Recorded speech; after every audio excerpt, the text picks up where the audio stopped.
Assalamualaikum warahmatullahi wabarakatuh.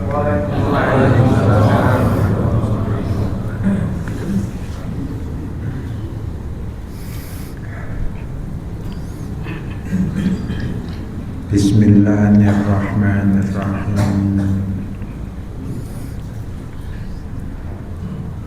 Alhamdulillahi rabbil alamin.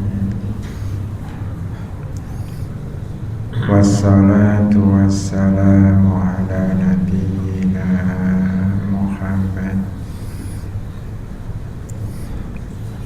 wa ala alihi wa ashabihi ajma'in.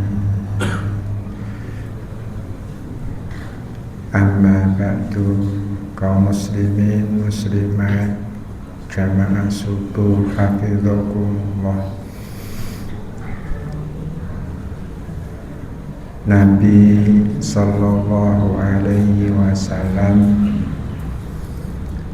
mempunyai 4 anak perempuan: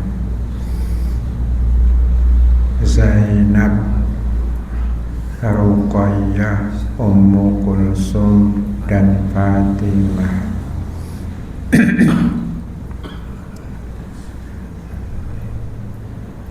Tiga anak yang pertama menikah sebelum Nabi Sallallahu Alaihi Wasallam diangkat sebagai Nabi.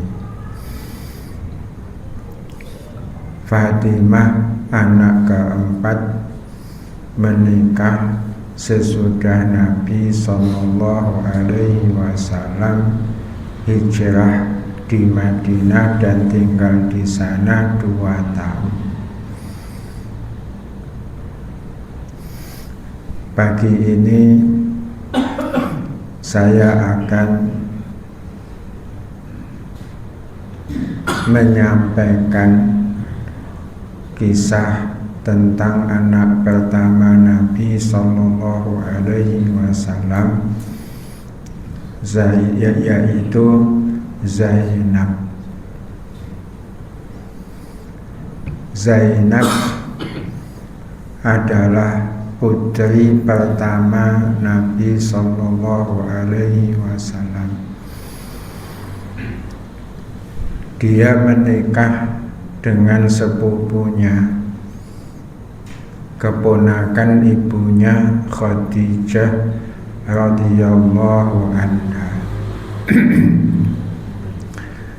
yaitu Abul As bin Rabi'.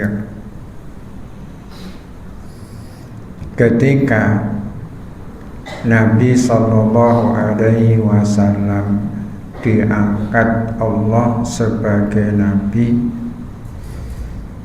semua anak-anak Nabi yang 4 ini semuanya masuk Islam, termasuk Zainab juga masuk Islam. Tetapi suaminya Abul As tidak mengikuti Zainab. Dia masih memilih agama nenek moyang, agama penduduk Mekah secara umum pada saat itu, yaitu agama syirik, menyembah berhala. Namun perbedaan agama ini tidak menjadi penghalang pernikahan pada saat itu, sebab larangan pernikahan wanita muslimah dengan laki-laki kafir baru berlaku mulai tahun ke-6 atau sesudah tahun ke-6 dari hijrah Nabi Sallallahu Alaihi Wasallam.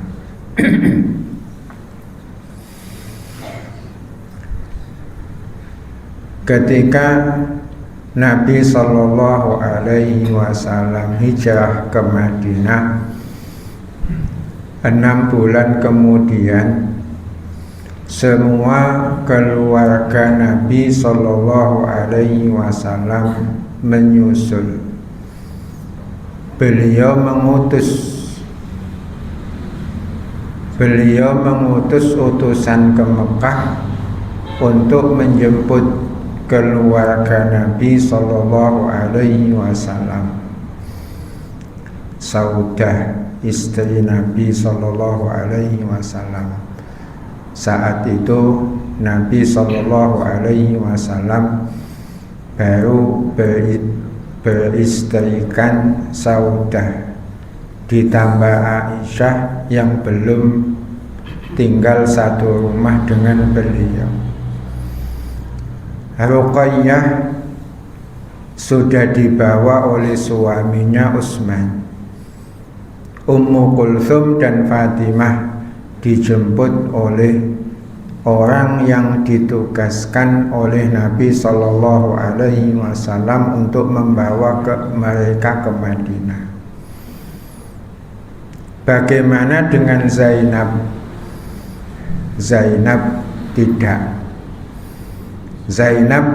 tidak bisa hijrah. Dia ditahan oleh suaminya.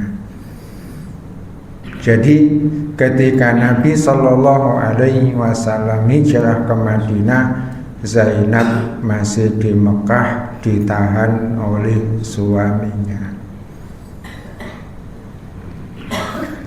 Pada bulan puasa tahun kedua terjadi perang Badar. Salah satu yang unik, Abul As suami Zainab, menantu Nabi Sallallahu Alaihi Wasallam, ikut dalam pasukan kaum musyrikin untuk memerangi mertuanya. Mandan aneh sih, ya, ada menantu gabung dengan pasukan yang memerangi pasukan yang dipimpin oleh mertuanya sendiri. Tapi sepertinya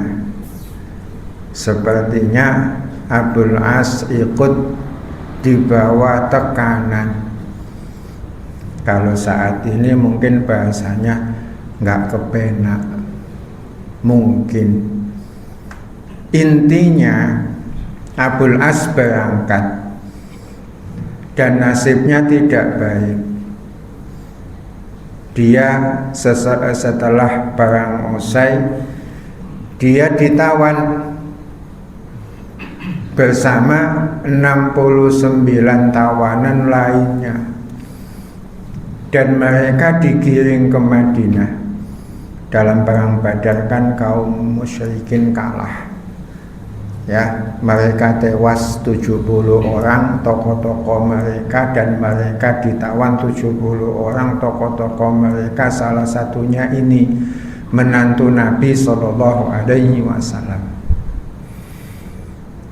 Di Madinah Nabi Sallallahu Alaihi Wasallam memutuskan untuk membebaskan tawanan dengan tebusan.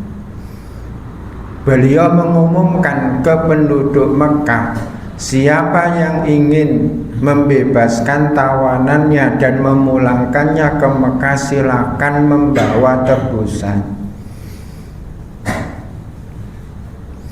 Apa yang dilakukan Zainab? Zainab mengirim orang ke Madinah membawa harta untuk menebus suaminya.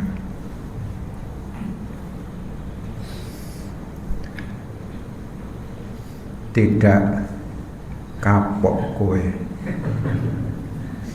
Wani-wani nih, kamu memerangi bapakku. Atau mungkin Zainab kirim, kalau sekarang WA kepada Nabi Sallallahu, kalau sekarang Pak pateni baik menantu kurang ajar, Dan itu memungkinkan karena ada sebelum itu tawanan yang dipenggal oleh Nabi Shallallahu Alaihi Wasallam. Ada 2 tawanan yang dipenggal.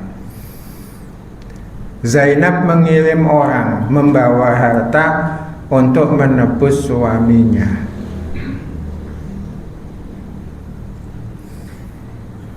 Nabi Shallallahu Alaihi Wasallam ketika disodori kantong uang, beliau membuka. Beliau melihat sebuah kalung. Kalung ini punya kisah. Hadiah dari Khadijah kepada Zainab ketika Zainab menikah. Sampai segitunya. Kalung hadiah ibunya ketika menikah dia korbankan demi suaminya. Nabi Shallallahu Alaihi Wasallam tersentuh. Saya pun juga tersentuh. Nabi Shallallahu Alaihi Wasallam bilang kepada sahabat-sahabat yang lain, bagaimana kalau dia menantunya itu, bagaimana kalau dia kita bebaskan saja. Aku tidak menyuruh kalian. Aku hanya mengemukakan pendapat. Yang setuju silakan setuju, yang tidak setuju pun haknya untuk tidak setuju. Bagaimana? Sahabat-sahabat yang lain sepakat, wahai Rasulullah, bagaimanapun dia adalah dia. Kami sepakat menyetujui pendapatmu, kami bebaskan dia. Nabi Shallallahu Alaihi Wasallam akhirnya membebaskan menantunya. Jangan bilang, lah kok pilih kasih. Jawabannya, ya mengapa kalau pilih kasih masalah bagi Anda? Sesungguhnya itu bukan pilih kasih. Mengapa? Sebab dalam agama Islam tawanan laki-laki itu 1 bisa dihukum mati. Yang kedua, bisa dibebaskan dengan tebusan.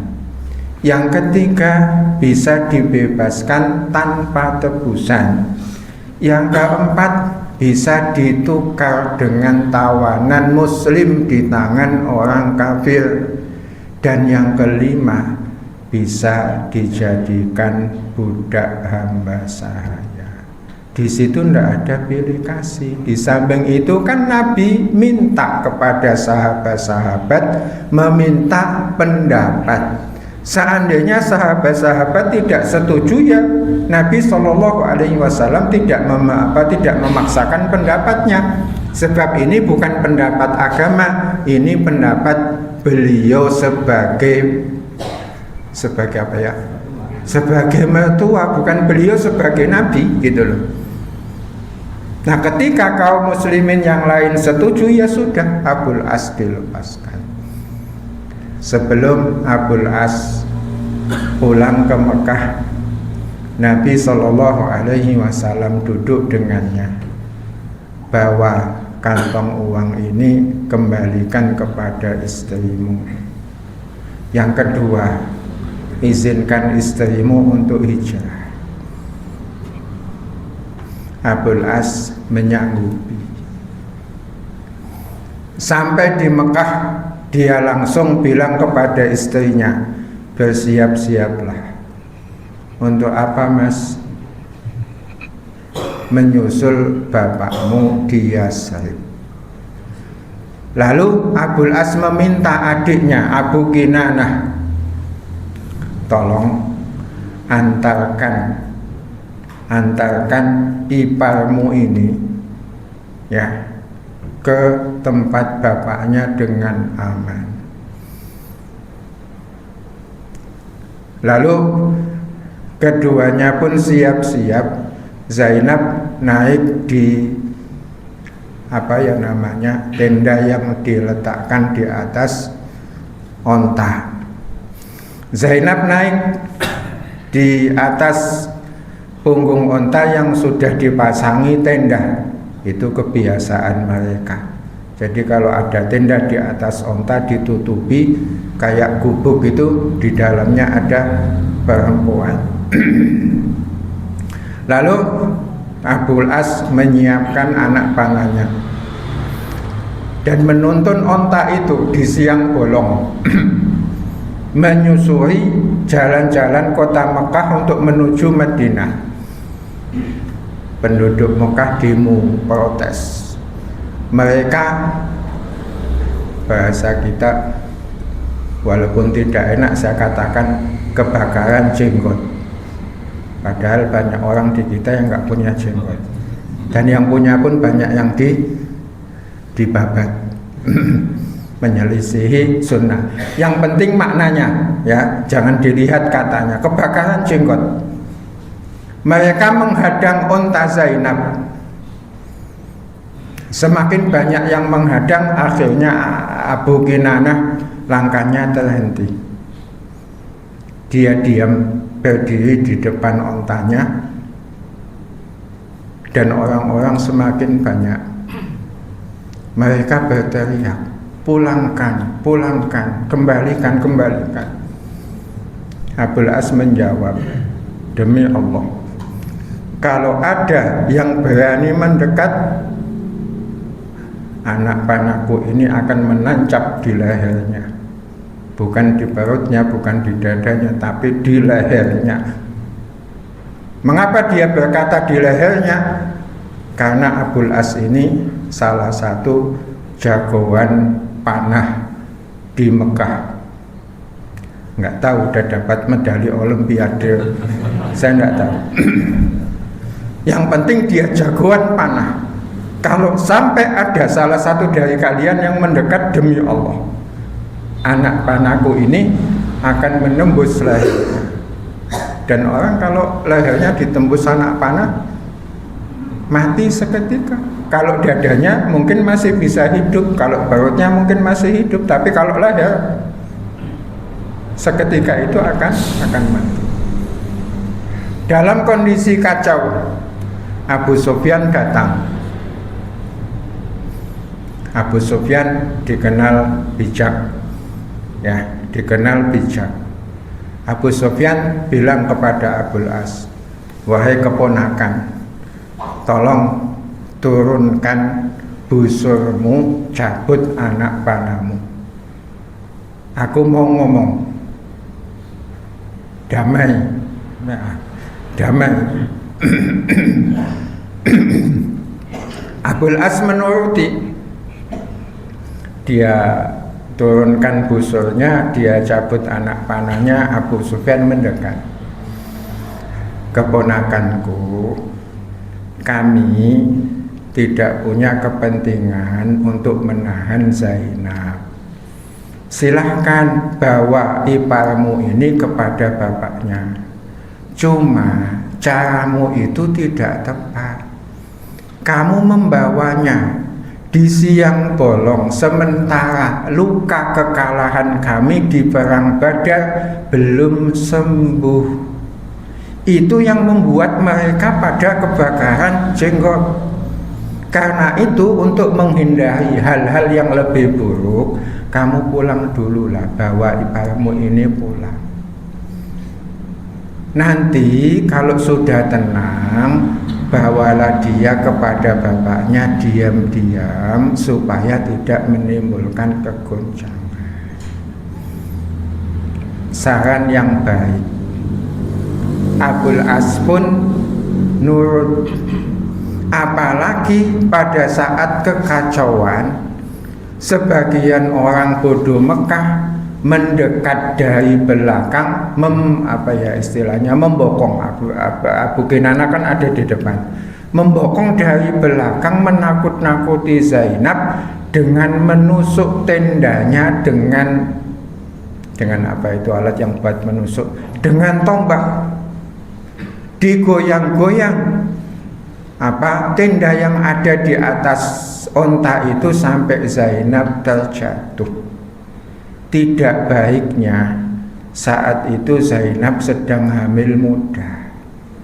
Dia terjatuh, Abu Kinanah melihat iparnya yang sedang merintih kesakitan di bawah, kemudian menimbang saran Abu Sufyan, maka dia pun memutuskan untuk pulang kembali,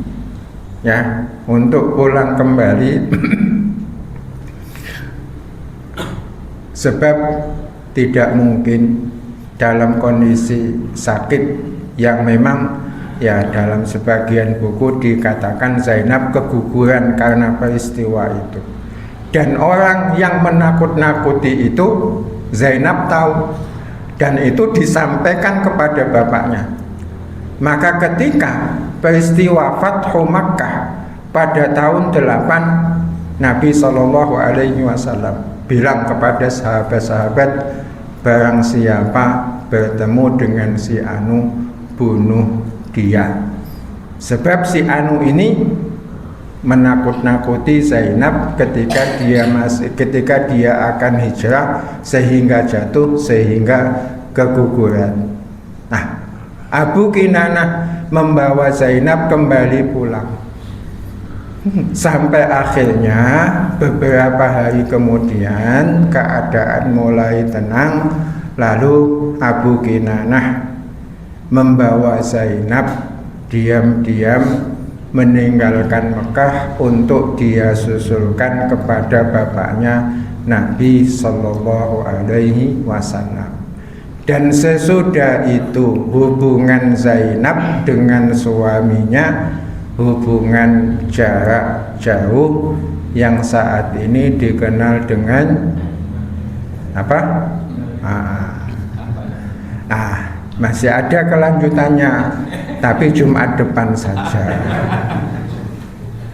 Subhanakallahumma bihamdika asyhadu an la ilaha illa anta astaghfiruka wa atubu ilaik. Assalamualaikum warahmatullahi wabarakatuh.